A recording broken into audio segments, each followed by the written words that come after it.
ಮನೆಹಾಳರ ವಿಷವರ್ತದಲ್ಲಿ ಕರ್ನಾಟಕ ನಲಗಿ ಹೋಗಿದೆ. ರಾಜ್ಯದ ಹಲವೆಡೆಗಳಲ್ಲಿ ಮೈಕ್ರೋ ಫೈನಾನ್ಸ್ನಿಂದಾಗಿ ಜನ ಗ್ರಾಮವನ್ನೇ ತೊರೆದು ಮನೆಗೆ ಬೀಗ ಹಾಕೊಂಡು ಎಲ್ಲೆಲ್ಲೋ ಇರಬೇಕಾದಂತಹ ಅನಿವಾರ್ಯ ಪರಿಸ್ಥಿತಿ ಬಂದಿದೆ.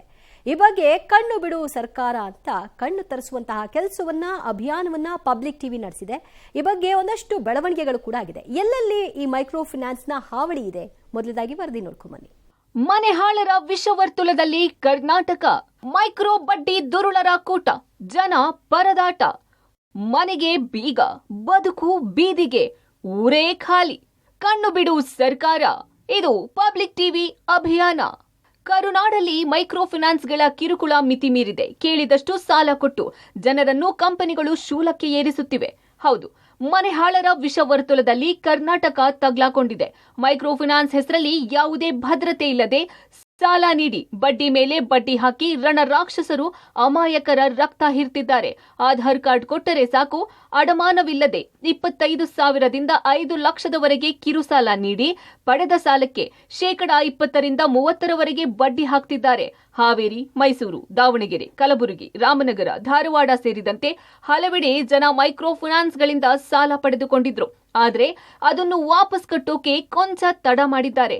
ಇಷ್ಟಕ್ಕೇನೆ ಸಾಲ ಕೊಟ್ಟ ಕಂಪನಿ ಚಿತ್ರಹಿಂಸೆ ನೀಡಿದೆ. ಇದರಿಂದ ನೊಂದ ಜನ ಊರಿಗೆ ಊರೇ ಖಾಲಿ ಮಾಡಿದ್ದಾರೆ. ಮನೆಹಾಳ ಕೆಲಸ, ಮೈಕ್ರೋ ಫೈನಾನ್ಸ್ ಹೆಸರಲ್ಲಿ ಚಕ್ರ ಬಡ್ಡಿ ದಂಧೆ, ಯಾವುದೇ ಭದ್ರತೆ ಇಲ್ಲದೆ ಸಾಲ, ಆಧಾರ್ ಕಾರ್ಡ್ ಕೊಟ್ಟರೆ ಸಾಕು, ಅಡಮಾನವಿಲ್ಲದೆ ಸಾಲ, 25,000ದಿಂದ 5 ಲಕ್ಷದವರೆಗೆ ಕಿರುಸಾಲ, ವಾರ ತಿಂಗಳ ರೂಪದಲ್ಲಿ ಬಡ್ಡಿ, ಚಕ್ರ ಬಡ್ಡಿ, ಪಡೆದ ಸಾಲಕ್ಕೆ 20% 30% ಬಡ್ಡಿ, ಸರಳ ಬಡ್ಡಿಯ ನಿಯಮ ಮೀರಿ ಚಕ್ರ ಬಡ್ಡಿ ದಂಧೆ. ಹೀಗೆ ಬಡ್ಡಿ ಮೇಲೆ ಬಡ್ಡಿ ಹಾಕಿ ರಣರಾಕ್ಷಸರು ಬಡ ಜನರ ರಕ್ತ ಹೀರ್ತಿದ್ದಾರೆ. ಹಾವೇರಿ ಜಿಲ್ಲೆಯಲ್ಲಿ ದಿನದಿಂದ ದಿನಕ್ಕೆ ಮೈಕ್ರೋ ಫೈನಾನ್ಸ್ ಹಾವಳಿ ಹೆಚ್ಚಾಗುತ್ತಿದೆ. ಮೈಕ್ರೋ ಫೈನಾನ್ಸ್ ಕಿರುಕುಳಕ್ಕೆ ಇಡೀ ಗ್ರಾಮವನ್ನೇ ಮಹಿಳೆಯರು ಬಿಟ್ಟು ಹೋಗಿದ್ದಾರೆ. ರಾಣೆಬೆನ್ನೂರು ತಾಲೂಕಿನ ಗುಡ್ಡದ ಬೇವಿನಹಳ್ಳಿಯ ಗ್ರಾಮದಲ್ಲಿ ಜಾನುವಾರುಗಳಿಗೆ ಮೇವು ಮತ್ತು ನೀರು ಕುಡಿಸಲು ಜನರು ಇಲ್ಲ. ಸಾಲ ಕೊಡ್ತಾರೆ, ಮರ್ಯಾದೆಯನ್ನು ತೆಗಿತಾರೆ. ಕಂತು ಕಟ್ಟೋದು ಲೇಟ್ ಆದ್ರೆ ಮನೆಯ ಮುಂದೆ ಬಂದು ಕುಳಿತುಕೊಳ್ತಾರೆ. ನೇಣು ಹಾಕೊಳ್ಳಿ ಪರವಾಗಿಲ್ಲ, ಕಂತು ಕಟ್ಟಿ ಅಂತ ಒತ್ತಡವನ್ನ ಹಾಕ್ತಾರೆ. ಸರ್ಕಾರ ಕಠಿಣ ಕ್ರಮ ತೆಗೆದುಕೊಳ್ಳಬೇಕು ಎಂದು ಗ್ರಾಮಸ್ಥರು ಆಗ್ರಹಿಸಿದ್ದಾರೆ.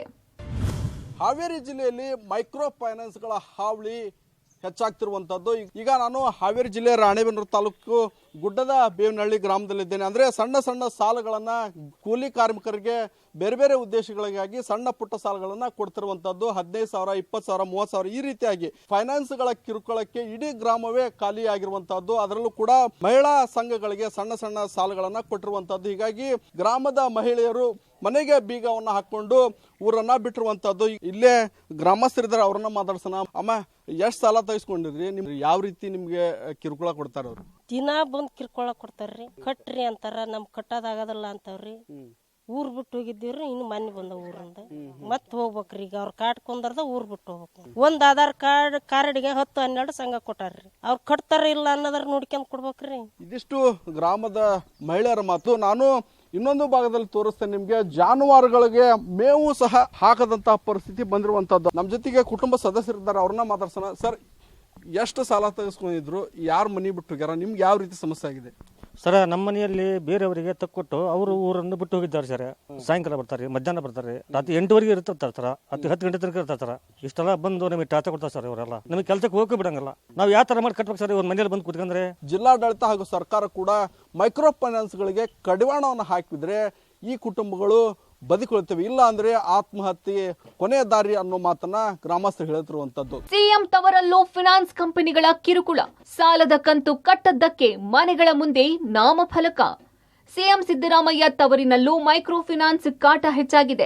ಸಾಲದ ಕಂತು ಕಟ್ಟದ ಜನರ ಮನೆಗಳ ಮುಂಭಾಗದಲ್ಲಿ ನಾಮಫಲಕ ಅಳವಡಿಸಿ ಅವರ ಗೌರವಕ್ಕೆ ಧಕ್ಕೆ ತರುವ ಕೆಲಸವನ್ನು ಮೈಕ್ರೋ ಫೈನಾನ್ಸ್ನವರು ಮಾಡ್ತಿದ್ದಾರೆ. ಇದರಿಂದ ಮನನೊಂದು ಜನರು ಗ್ರಾಮ ತೊರೆಯಲು ಮುಂದಾಗಿದ್ದಾರೆ. ವರುಣ ಮತ್ತು ನಂಜನಗೂಡು ಕ್ಷೇತ್ರದ ವ್ಯಾಪ್ತಿಯಲ್ಲಿ ಮೈಕ್ರೋ ಫೈನಾನ್ಸ್ಗಳ ಕಿರುಕುಳ ಹೆಚ್ಚಾಗಿದೆ. ಫೈನಾನ್ಸ್ದಾರರ ಕಿರುಕುಳಕ್ಕೆ ಸಾಲಗಾರರು ಬೇಸತ್ತು ಊರು ಬಿಡ್ತಿದ್ದಾರೆ. ಫೈನಾನ್ಸು ಸಂಘದವರು ಎಲ್ಲರೂ ತುಂಬ ಹಿಂಸೆ ಕೊಡ್ತಾರೆ. ಹಗಲು ರಾತ್ರಿ ಎಲ್ಲ ಬರ್ತಾರೆ. ಬಂದು ಕಟ್ಟೋ ತನಕನೂ ಮನೆ ಬಿಟ್ಟು ಹೋಗೋದೇ ಇಲ್ಲ. ಏನು ಕಟ್ಟಕ್ಕೂ ನಮ್ಮ ಹತ್ರ ಆಗಲ್ಲ. ಇವನಿಗೆ ಹೊಟ್ಟೆಗೆ ತಿನ್ನಕ್ಕೂ ಏನೂ ಇಲ್ಲ. ಆದ್ರೂ ತುಂಬ ಸಮಸ್ಯೆ ಕೊಡ್ತಾರೆ. ಇತ್ತೀಚೆಗೆ ಮೈಕ್ರೋ ಫೈನಾನ್ಸ್ಗಳ ಹಾವಳಿಗಳು ತುಂಬ ಜಾಸ್ತಿ ಆಗಿದೆ. ನಮ್ಮ ಸಿರಿಮಳ್ಳಿ ಗ್ರಾಮದಲ್ಲಿ ಕನಿಷ್ಠ ಅಂದ್ರೆ ಒಂದು 15 ಮನೆಗಳು ಊರಲ್ಲಿ ವಾಸ ಇಲ್ಲ. ಲೋನ್ ಕೊಡುವಾಗ ಹಿಂಸೆ ಮಾಡಿ ಲೋನ್ ಕೊಡ್ತಾರೆ. ಕಟ್ಟಕ್ಕಾಗದಾಗ ಊರು ಬಿಟ್ಟಿದ್ದಾರೆ. ಅವ್ರಿಗೆ ಮಾನಸಿಕವಾಗಿ ಸಾಕಾಗಷ್ಟು ಹಿಂಸೆ ಕೊಡ್ತಾ ಇದ್ದಾರೆ. ಈ ಮೈಕ್ರೋ ಫೈನಾನ್ಸ್ ವ್ಯವಸ್ಥೆನ ಒಂಚೂರು ಕಂಟ್ರೋಲ್ ಮಾಡಬೇಕು. ರಾಮನಗರ ಜಿಲ್ಲೆಯಲ್ಲೂ ಮೈಕ್ರೋ ಫಿನಾನ್ಸ್ ಅಟ್ಟಹಾಸಕ್ಕೆ ಹಲವು ಕುಟುಂಬಗಳು ಊರು ತೊರೆದಿವೆ. ರಾಮನಗರ ತಾಲೂಕಿನ ಕೂನಮುದ್ದನಹಳ್ಳಿ ಗ್ರಾಮದ 5ಕ್ಕೂ ಹೆಚ್ಚು ಈರುಳಿಗ ಕುಟುಂಬಗಳು ವಲಸೆ ಹೋಗಿದ್ದಾರೆ. ಖಾಸಗಿ ಕಂಪನಿಗಳಿಂದ 50,000, 1 ಲಕ್ಷ ಹೀಗೆ ಸಾಲ ಪಡೆದಿದ್ದ ರೈತರು ಹಾಗೂ ಮಹಿಳೆಯರು ಸಾಲ ಮರುಪಾವತಿ ಮಾಡಲಾಗದೆ ಜಾನುವಾರುಗಳನ್ನ ಮಾರಿ ಊರು ಬಿಟ್ಟಿದ್ದಾರೆ. ಸಂಬಂಧಿಕರು ಸತ್ತರೂ ಕೂಡ ಹೆಣ ನೋಡೋಕು ಬಾರದ ಪರಿಸ್ಥಿತಿ ಗ್ರಾಮದಲ್ಲಿ ನಿರ್ಮಾಣ ಆಗಿದೆ. ಸಿಎಂ ಜಿಲ್ಲೆ ಆಯಿತು, ಇದೀಗ DCM ಅವರ ಜಿಲ್ಲೆಯಲ್ಲೂ ಕೂಡ ಮೈಕ್ರೋ ಫೈನಾನ್ಸ್ನ ಹಾವಳಿ ಜಾಸ್ತಿ ಆಗಿರುವಂಥದ್ದು. ರಾಮನಗರ ತಾಲೂಕಿನ ಕೋನಮುದ್ದನಹಳ್ಳಿ ಗ್ರಾಮ ಏನಿದೆ, ಈ ಒಂದು ಗ್ರಾಮದ ಈರುಳಿಗ ಕಾಲೋನಿ ಏನಿದೆ, ಇಲ್ಲೂ ಕೂಡ ಸುಮಾರು 4 ರಿಂದ 5 ಕುಟುಂಬ ಮೈಕ್ರೋ ಫೈನಾನ್ಸ್ನವರ ಕಿರುಕುಳಕ್ಕೆ ಗ್ರಾಮವನ್ನು ತೆರೆದು ಬೇರೆ ಕಡೆಗೆ ಹೋಗಿದ್ದಾರೆ. ಅವರ ಮನೆಗಳಿಗೂ ಕೂಡ ಕಂಪ್ಲೀಟ್ ಆಗಿ ಈಗ ಬೀಗವನ್ನು ಜಡಿಯುವಂಥ ಕೆಲಸ ಕೂಡ ಆಗಿದೆ. ಸುಮಾರು 20ಕ್ಕೂ ಹೆಚ್ಚು ಕುಟುಂಬಗಳು ಈ ಮೈಕ್ರೋ ಫೈನಾನ್ಸ್ನಲ್ಲಿ ಸಾಲವನ್ನು ಪಡೆದುಕೊಂಡಿವೆ. ಗ್ರಾಮದಲ್ಲಿದ್ದರೆ ಮೈಕ್ರೋ ಫೈನಾನ್ಸ್ನವರ ಹಾವಳಿ ಜಾಸ್ತಿ ಆಗ್ತಾ ಇದೆ. ಪ್ರತಿನಿತ್ಯ ಮನೆ ಹತ್ರ ಬರ್ತಾರೆ, ಇಲ್ಲಿ ಬಂದು ಅವ್ರಿಗೆ ಬೇರೆ ಬೇರೆ ಪದಗಳನ್ನು ಬಳಸಿ ಬೈಯುವಂಥದ್ದು, ಜೊತೆಗೆ ಸಾಲವನ್ನು ಮರುಪಾವತಿ ಮಾಡದಿದ್ದಲ್ಲಿ ನಿಮ್ಮ ವಿರುದ್ಧ ಕೇಸ್ ಹಾಕಿ ಬಂಧನ ಮಾಡಿಸ್ತೀವಿ ಅನ್ನೋ ಒಂದು ಬೆದರಿಕೆಯನ್ನು ಒಡ್ಡುವಂಥ ಹಿನ್ನೆಲೆಯಲ್ಲಿ ಸಾಕಷ್ಟು ಗ್ರಾಮಸ್ಥರು ಗ್ರಾಮವನ್ನು ತೊರೆದು ಬೇರೆ ಬೇರೆ ಕಡೆಗೆ ಹೋಗಿ ಅಲ್ಲಿ ನೆಲೆಸಿರುವಂಥ ಒಂದು ಘಟನೆ ಕೂಡ ಈ ಗ್ರಾಮದಲ್ಲಿ ನಡೆದಿರುವಂಥದ್ದು. ಈಗಾಗಲೇ ಸಾಕಷ್ಟು ಬೇರೆ ಬೇರೆ ಜಿಲ್ಲೆಗಳಲ್ಲೂ ಕೂಡ ಈ ರೀತಿಯಾಗಿ ಮೈಕ್ರೋ ಫೈನಾನ್ಸ್ನವರ ಹಾವಳಿ ಹೆಚ್ಚಾಗಿರೋದ್ರ ಬಗ್ಗೆ ಕೂಡ ವರದಿಯಾಗಿತ್ತು. ಇದೀಗ ಸ್ವತಃ DCM DK ಶಿವಕುಮಾರ್ ಅವರ ತವರು ಜಿಲ್ಲೆ ರಾಮನಗರದಲ್ಲೂ ಕೂಡ ಈ ಮೈಕ್ರೋ ಫೈನಾನ್ಸ್ನವರ ಹಾವಳಿ ಹೆಚ್ಚಾಗಿರುವಂಥದ್ದು. ಹಾಗಾಗಿ ಮೈಕ್ರೋ ಫೈನಾನ್ಸ್ನವರ ಕಾಟಕ್ಕೆ ಒಂದು ಕಡಿವಾಣವನ್ನು ಹಾಕಬೇಕು. ಜಿಲ್ಲಾಡಳಿತ ಹಾಗೂ ಪೊಲೀಸ್ ಇಲಾಖೆ ಬಗ್ಗೆ ಎಚ್ಚೆತ್ತುಕೊಂಡು ಒಂದು ಸೂಚನೆಯನ್ನು ನೀಡುವಂಥ ಒಂದು ಕೆಲಸ ಆಗಬೇಕಾಗಿದೆ. ಕಲಬುರಗಿಯಲ್ಲೂ ಇದೇ ಪರಿಸ್ಥಿತಿ. ಮೈಕ್ರೋ ಫಿನಾನ್ಸ್ ಕಿರುಕುಳದಿಂದ ಸಾಲ ಪಡೆದ ಮಹಿಳೆಯರು ಸಂಕಷ್ಟಕ್ಕೆ ಸಿಲುಕಿದ್ದಾರೆ. ಕೊಟ್ಟ ಸಾಲ ವಾಪಸ್ ಕೊಡಿ ಅಂತ ಸಿಬ್ಬಂದಿ ಮನೆಯಲ್ಲಿಯೇ ಠಿಕಾಣಿ ಹೂಡುತ್ತಿದ್ದಾರೆ. ಸಾಲದ ಬಡ್ಡಿ ಜೊತೆಗೆ ಇನ್ಶೂರೆನ್ಸ್ ಹೆಸರಿನಲ್ಲಿ ಪ್ರತಿ ಲೋನ್ನಿಂದ ಸಾವಿರಾರು ರೂಪಾಯಿ ಹಣ ವಸೂಲಿ ಮಾಡುತ್ತಿದ್ದಾರೆ. ಕೂಡಲೇ ಇವರ ಕಾಟದಿಂದ ಮುಕ್ತಿ ಕೊಡಿಸಲು ರಾಜ್ಯ ಸರ್ಕಾರಕ್ಕೆ ಮಹಿಳೆಯರು ಮನವಿ ಮಾಡಿದ್ದಾರೆ. ರಾಜ್ಯದಲ್ಲಿ ಸದ್ಯ ಮೈಕ್ರೋ ಫೈನಾನ್ಸ್ಗಳ ಹಾವಳಿಯಿಂದ ಕಲಬುರಗಿ ನಗರ ಹಾಗೂ ಗ್ರಾಮೀಣ ಭಾಗದಲ್ಲೂ ಕೂಡ ಈ ಒಂದು ಮೈಕ್ರೋ ಫೈನಾನ್ಸ್ನಿಂದ ಸುಮಾರು 7 ಲಕ್ಷಕ್ಕೂ ಅಧಿಕ ಜನ ಸಾಲ ಪಡೆದಿದ್ದು. ಏನಂದರೆ ಆ ಎಲ್ಲ ಜನ ಈಗಾಗಲೇ ಅಂದರೆ ಹಲವು ಬಾರಿ ಹಣವನ್ನು ಕಟ್ಟಿದ್ರು ಕೂಡ ಸಾಲದ ಸುಳಿಯಿಂದ ಮಾತ್ರ ಹೊರಬರ್ತಾ ಇಲ್ಲ. ಹೀಗಾಗಿ ಮೈಕ್ರೋ ಫೈನಾನ್ಸ್ನ ಸಿಬ್ಬಂದಿಗಳು ಕಿರುಕುಳವನ್ನು ಕೊಡ್ತಾ ಇದ್ದಾರೆ. ಇದರ ಬಗ್ಗೆ ಮಾತಾಡೋಕ್ಕೆ ಈ ಕಿರುಕುಳಕ್ಕೆ ಒಳಗಾದಂತಹ ಮಹಿಳೆಯರಿದ್ದಾರೆ. ಮೇಡಮ್, ಮೈಕ್ರೋ ಫೈನಾನ್ಸಿಂದ ನೀವು ಎಷ್ಟು ಹಣ ಪಡೆದಿದ್ರಾ ಮತ್ತು ಎಷ್ಟು ಹಣ ಕಟ್ಟಿದ್ದೀರಿ? ಯಾವ ರೀತಿಯಾಗಿ ಅವ್ರು ಕಿರುಕುಳ ಕೊಡ್ತಾ ಇದ್ದಾರೆ ನಿಮಗೆ? ಸರ್, ಈಗ ನಾನು ಮೈಕ್ರೋ ಫೈನಾನ್ಸ್ನಲ್ಲಿ ಅಮೌಂಟ್ ತೊಗೊಂಡು 1 ವರ್ಷ ಆಯಿತು. ಮತ್ತೆ 3 ತಿಂಗಳ ಹಿಂದೆ ಒಂದು ಸ್ಟ್ರೈಕ್ ಆಯಿತು. ಆ ಸ್ಟ್ರೈಕ್ ಆದ ಬಳಕನು ನನಗೆ ಟಾರ್ಚರ್ ಮಾಡೋದವ್ರೇನು ಬಿಡಲಿಲ್ಲ. ಕಂಟಿನ್ಯೂಸ್ ಆಗಿ ಮನೆಗೆ ಬರ್ತಾರೆ. ಮನೆಗೆ ಬಂದು ಅಮೌಂಟ್ ಕಟ್ರಿ ಇಲ್ಲ ಅಂದ್ರೆ ನಿಮ್ಮ ಅಕೌಂಟ್ ಡ್ಯೂನಲ್ಲಿ ಬೀಳ್ತದೆ, ನಿಮ್ಮ ಆಧಾರ್ ಕಾರ್ಡ್ ನೀವು ಡ್ಯೂನಾಗಿ ಬೀಳ್ತದೆ, ನಿಮ್ಮ ಮೆಂಬರ್ಗಳಿಗೆ ನೀವು ಫೋರ್ಸ್ ಮಾಡ್ರಿ, ಅವ್ರ ಮನೆಗೆ ನೀವು ಹೋಗ್ರಿ. ಡೈಲಿ ಬಂದು ನನ್ನ ಮನೆಗೆ ಬಂದು ಎಲ್ಲ ಸಂಘನ ಸರ್ಗಳು ಎಲ್ಲ ಬಂದು ಹೇಳ್ಕೊತ ನಡ್ದಾರ. ಸರ್, ನಿಮ್ಗೆ ಯಾವ ರೀತಿಯಾದಂಥ ಕಿರುಕುಳ ಆಗ್ತಾ ಇದೆ ಈ ಒಂದು ಮೈಕ್ರೋ ಫೈನಾನ್ಸ್ ಸಿಬ್ಬಂದಿಗಳಿಂದ? ಗ್ರಾಮೀಣ ಕೋಟಾದಾಗ, ಭಾರತ್ ಫೈನಾನ್ಸ್ದಾಗ ಅದು ಸಂಘಗಳನ್ನ ತಗೊಂಡಿನಿ ಸರ್. 7 ಮಂದಿ ಹೆಣ್ಮಕ್ಳು ಆರಿ ಸರ್. ಅವ್ರಿಗೆ ಹೇಳಿನಿ ಸರ್, ನನ್ನ ಕೈಲಿ ಈಗ ತುಂಬಾದ ಆಗಂಗಿಲ್ಲ, ಆಮೇಲೆ ಕಟ್ತೀನಿ ರೀ ಸರ್. ಇಲ್ಲ, ನೀವು ಹ್ಯಾಂಗೆ ತಗೊಂಡಿರಿ ಹಂಗೆ ಕಟ್ಬೇಕಾಗ್ತದೆ. ಇದು ಏನು ಫುಕ್ಷಟ್ ರೊಕ್ಕ ಎಲ್ಲಿಂದ ತಂದ್ಕಿಸಿದ್ ನಾವು ತುಂಬಿವು, ನಮ್ಮ ಎಲ್ಲಿಂದ ಮಾಡ್ಬೇಕಂತ ನೀವು ಹ್ಯಾಂಗೆ ಹೇಳ್ತೀರಿ ನಮ್ಗೆ? ಅದು ಹೇಳೋದಿಲ್ಲ ನಮ್ಗೆ. ಮೊದಲು ಏನು ಭೀ ಮಾಡ್ರಿ, ರೊಕ್ಕ ಕಟ್ರಿ. ನಿಮ್ಗೆ ಯಾವ ರೀತಿ? ನೀವು ಏನು ಭೀ ಮಾಡಮ್ಮ, ನೀ ಸಾಯಿ, ನೀ ಏನರೇ ಮಾಡು ಅಂದ್ರೆ ನನಗೆ ಕಟ್ಟಬೇಕು ಅಂದ್ರೆ ಕಟ್ಟೇಬೇಕು. ಇಲ್ಲಾಂದ್ರೆ ಮನೆ ಚಾಯ್ ಹಾಕ್ತೇವೆ, ಇಲ್ಲಾಂದ್ರೆ ನಮ್ಮ ಹೊರಗೆ ಕುಂದರ್ಸ್ಕೊಂಡು ಮನೆ ಚಾಯ್ ಹಾಕ್ಬಿಟ್ರಿ ಸರ್. ಇದು ಮಹಿಳೆಯರಿಗೆ ಏನಿದ್ರೆ ಟಾರ್ಚರ್ ಮಾಡಿ ಹಣ ವಸೂಲಿ ಮಾಡೋದಕ್ಕೆ ಮೈಕ್ರೋ ಫೈನಾನ್ಸ್ನವರು ಮುಂದಾಗ್ತಾ ಇದ್ದಾರೆ. ಸೊ ಕೂಡಲೇ ರಾಜ್ಯ ಸರ್ಕಾರ ಎಚ್ಚೆತ್ತುಕೊಳ್ಬೇಕಾಗಿದೆ. ಇನ್ನು ಈ ಬಗ್ಗೆ ವಿಸ್ತೃತ ವರದಿ ಬಿತ್ತರಿಸಿ ನಿಮ್ಮ ಪಬ್ಲಿಕ್ ಟಿವಿ ಸರ್ಕಾರದ ಗಮನಕ್ಕೆ ತರುವ ಕೆಲಸ ಮಾಡಿತು. ಈ ಬಗ್ಗೆ ಪ್ರತಿಕ್ರಿಯಿಸಿದ ಗೃಹ ಸಚಿವ ಡಾ ಜಿ ಪರಮೇಶ್ವರ್, ದೂರು ಕೊಟ್ಟರೆ ಕ್ರಮ ಆಗುತ್ತೆ, ಈ ರೀತಿಯ ಘಟನೆಗಳು ನಡೆಯದಂತೆ ಕ್ರಮ ಕೈಗೊಳ್ಳೋದಾಗಿ ಹೇಳಿದ್ದಾರೆ. ಅದು ಫೈನಾನ್ಸ್ ಡಿಪಾರ್ಟ್ಮೆಂಟ್ನವ್ರು ಮಾಡಬೇಕು. ಅದು ನಮ್ಮ ಪರಿಮಿತಿಗೆ ಬರೋದಿಲ್ಲ. ನಮ್ಮ ಪರಿಮಿತಿಗೆ ಯಾವಾಗ ಬರುತ್ತೆ ಅಂದರೆ, ಯಾರಾದರೂ ಮೋಸ ಆದಾಗ ಕಂಪ್ಲೇಂಟ್ ಕೊಟ್ಟರೆ ಕಂಪ್ಲೇಂಟ್ ರಿಜಿಸ್ಟರ್ ಮಾಡ್ಕೊಂಡು ಇನ್ವೆಸ್ಟಿಗೇಟ್ ಮಾಡಿ ಅವ್ರ ಮೇಲೆ ಆ್ಯಕ್ಷನ್ ತೊಗೊಳ್ತೀವಿ. ಅದು ನಮ್ಮ ಪರಿಮಿತಿಗೆ ಬರುತ್ತೆ. ಆದರೆ ಟ್ಯಾಕ್ಸೇಷನ್ ಬಗ್ಗೆ ಅಥವಾ ಕಾನೂನುಗಳ ಬಗ್ಗೆ ಅವರು ಮಾಡಬೇಕಾಗುತ್ತೆ. ಮೈಕ್ರೋ ಫೈನಾನ್ಸ್ನವರು ಕಿರುಕುಳ ಕೊಟ್ಟು ತುಂಬಾ ಜನ ಊರು ಬಿಡ್ತಾರೆ. ಅವ್ರ ಮೇಲೆ ಕಾನೂನು ರೀತಿಯ ಕ್ರಮ ತಗೋತೀವಿ. ಯಾರೇ ಕಿರುಕುಳ ಕೊಟ್ಟರು ಕೂಡ ಮೈಕ್ರೋ ಫೈನಾನ್ಸ್ನವರು ಕಿರುಕುಳ ಕೊಟ್ಟರೆ ಅವ್ರ ಮೇಲೆ ಕ್ರಮ ತಗೊಳ್ತೀವಿ. ಗ್ರಾಮೀಣ ಬಡ ಜನರೇ ಮನೆ ಮುರುಕರ ಟಾರ್ಗೆಟ್ ಆಗಿದೆ. ರಾಜ್ಯದ ಹಲವೆಡೆ ಬಡ್ಡಿ ವಸೂಲಿ ಹೆಸರಲ್ಲಿ ಬಡವರನ್ನು ಸುಲಿಗೆ ಮಾಡುತ್ತಿದೆ. ಈ ಮೈಕ್ರೋ ಫೈನಾನ್ಸ್ಗಳ ಕಂಟ್ರೋಲ್ ಹೇಗೆ ಅನ್ನೋದನ್ನ ನಿವೃತ್ತ ಬ್ಯಾಂಕ್ ಅಧಿಕಾರಿಗಳೇ ವಿವರಿಸಿದ್ದಾರೆ ನೋಡಿ. ಇದು MFI ಅಂತಾರೆ, ಮೈಕ್ರೋ ಫೈನಾನ್ಸ್ ಇನ್ಸ್ಟಿಟ್ಯೂಷನ್ಸ್. ಅವರು ಮೈಕ್ರೋ ಫೈನಾನ್ಸನ್ನು ಕೊಡ್ತಾರೆ. ಕೊಡಬೇಕಾದ್ರೆ ರಿಸರ್ವ್ ಬ್ಯಾಂಕ್ ಆಫ್ ಇಂಡಿಯಾದ್ದು ಮತ್ತು ನಬಾರ್ಡ್ದು ರೂಲ್ಸ್ಗಳಿದೆ.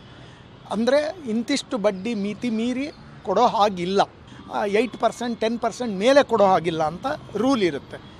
ಆದರೆ ಇವರು ಅದಕ್ಕೆ 3%, 4% ಮ್ಯಾಕ್ಸಿಮಮ್ ಆ್ಯಡ್ ಮಾಡಿ ಇವ್ರಿಗೆ ಕೊಡಬೇಕಾಗುತ್ತೆ. ಇತ್ತೀಚಿಗೆ ದಿನಗಳಲ್ಲಿ ಏನಾಗ್ಬಿಟ್ಟಿದೆ ಅಂತಂದರೆ ಅವ್ರಿಗೆ ಕಂಟ್ರೋಲೇ ಇಲ್ದಂಗೆ ಆಗೋಗ್ಬಿಟ್ಟಿದೆ. ಆ್ಯಕ್ಚುಲಿ RBI ಮತ್ತು NABARD they should come heavily on all these ಇಂಥ ಸಂಸ್ಥೆಗಳ ಮೇಲೆ ಆಗಬೇಕು. ಒಟ್ನಲ್ಲಿ ಮೈಕ್ರೋ ಫೈನಾನ್ಸ್ಗಳ ಹಾವಳಿಗೆ ಜನ ತತ್ತರಿಸಿ ಹೋಗಿದ್ದು ಗಂಟು ಮೂಟೆ ಕಟ್ಕೊಂಡು ಊರು ಬಿಡುವಂತಾಗಿದೆ. ಕೂಡಲೇ ಸರ್ಕಾರ ಎಚ್ಚೆತ್ತು ಇದಕ್ಕೆ ಕಡಿವಾಣ ಹಾಕಬೇಕಿದೆ. News desk, public TV. ಈ ವಿಚಾರದಲ್ಲಿ ಪಬ್ಲಿಕ್ ಟಿವಿ ನಿರಂತರವಾಗಿ ವರದಿಯನ್ನ ಪ್ರಸಾರವನ್ನ ಮಾಡಿದ್ವಿ. ಅದರ ಪರಿಣಾಮ ಈಗ ಓರ್ವ ಮ್ಯಾನೇಜರ್ನನ್ನ ಬಂಧಿಸಿ ಈಗ ಕರ್ಕೊಂಡು ಹೋಗಿದ್ದಾರೆ ಪೊಲೀಸರು. ಮೈಕ್ರೋ ಫೈನಾನ್ಸ್ ಬಡ್ಡಿ ಕುಳಗಳಿಗೆ ಈಗ ಖಾಕಿ ಬೆಂಡೆತ್ತುತ್ತಾ ಇದೆ. ಬಿಡದಿಯ ಮೈಕ್ರೋ ಫೈನಾನ್ಸ್ ಮ್ಯಾನೇಜರ್ ಅರೆಸ್ಟ್ ಆಗಿರೋದು. ಸಾಲಗಾರರಿಗೆ ಕಿರುಕುಳವನ್ನು ನೀಡಿದ ಆರೋಪದಲ್ಲಿ ಈಗ ಬಂಧನವನ್ನ ಮಾಡಿದ್ದಾರೆ. ಕೋನಮುದ್ದನಹಳ್ಳಿ ಗ್ರಾಮದಲ್ಲಿ ಕಿರುಕುಳ ಆರೋಪ ಕೇಳಿಬಂದಿತ್ತು. ಪಬ್ಲಿಕ್ ಟಿವಿಯ ನಿರಂತರ ವರದಿಯ ಬಿಗ್ ಇಂಪ್ಯಾಕ್ಟ್ ಇದು. ಮ್ಯಾನೇಜರ್ನನ್ನ ಬಂಧಿಸಿ ಈಗ ನ್ಯಾಯಾಂಗ ಬಂಧನಕ್ಕೆ ಪೊಲೀಸರು ಒಪ್ಪಿಸಿದ್ದಾರೆ.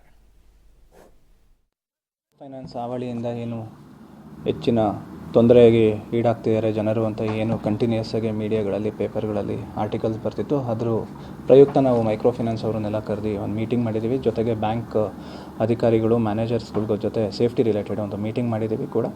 ಎಲ್ಲರಿಗೂ ನಾವು ಒಂದು ಸೇಫ್ಟಿ ಆಸ್ಪೆಕ್ಟ್ಸ್ ಬಗ್ಗೆ ಅವ್ರಿಗೆ ತಿಳುವಳಿಕೆ ಹೇಳಿದ್ದೀವಿ ಮತ್ತು ಅದನ್ನೆಲ್ಲ ಪಾಲನೆ ಮಾಡಬೇಕು ಅಂತ ಕೂಡ ಹೇಳಿದ್ದೀವಿ. ಜೊತೆಗೆ ಮೈಕ್ರೋ ಫೈನಾನ್ಸ್ ಅವ್ರದ್ದು ಏನಿದೆ, ಯಾವ ರೀತಿ ಅದು ವರ್ಕಿಂಗ್ ಇದೆ ಮತ್ತು ಯಾರಿಗೂ ತೊಂದರೆ ಆಗಕೂಡ್ದು ನಿಮ್ಮಿಂದಾಗಿ ಅಂತ ಅವ್ರಿಗೆ ಎಚ್ಚರಿಕೆ ಕೊಟ್ಟಿದ್ದೀವಿ. ಜೊತೆಗೆ ಒಂದು ಕೇಸ್ ಕೂಡ ಎಲ್ಲಿ ಸುಳ್ಳು ಮಾಹಿತಿ ಹೇಳಿ ಭಿತ್ತಿಪತ್ರ ಹಂಚಿ ಒಬ್ಬರು ಮಹಿಳೆಗೆ ತೊಂದರೆ ನೀಡಿದರು, ಆ ಪ್ರಕರಣವನ್ನು ದಾಖಲಿಸಿ ಅವ್ರನ್ನ ಅರೆಸ್ಟ್ ಕೂಡ ಮಾಡಿದ್ದೀವಿ. ಇದೇನು RBI ಗೈಡ್ಲೈನ್ಸ್ ಪ್ರಕಾರ ಇದೆ ಅವ್ರು ಮಾಡಿದ್ದಾರೆ. ಬಟ್ ಎಲ್ಲಿ ಅವರು ಅದನ್ನು ದಾಟಿ ಕೆಲವೊಂದು ಕಡೆ ರಿಕವರಿಗೆ ಹೋದಂಥ ಸಮಯದಲ್ಲಿ ಅನುಚಿತವಾಗಿ ವರ್ತನೆ ಮಾಡಿದ್ದಾರೆ, ಅಂಥದ್ದೆಲ್ಲ ಡೈರೆಕ್ಟಾಗಿ ನಮ್ಮ ಸ್ಟೇಷನ್ಗಳಿಗೆ ಹೋಗಿ ದಾಖಲೆ ಮಾಡ್ಬೋದು. ಯೂಶಲಿ ಪಬ್ಲಿಕ್ ಸೇಫ್ಟಿ ಆ್ಯಕ್ಟ್ ಪ್ರಕಾರ ಏನಿದೆ ಅದ್ರ ಬಗ್ಗೆ ನಾವು ಅವ್ರಿಗೆ ಮಾಹಿತಿ ನೀಡಿದ್ದೀವಿ. ಪಬ್ಲಿಕ್ ಸೇಫ್ಟಿ ಆ್ಯಕ್ಟನ್ನು ಅವರು ಫಾಲೋ ಮಾಡಬೇಕು ಅಂತ. ಜೊತೆಗೆ ಅಷ್ಟೇ ಅಲ್ಲದೆ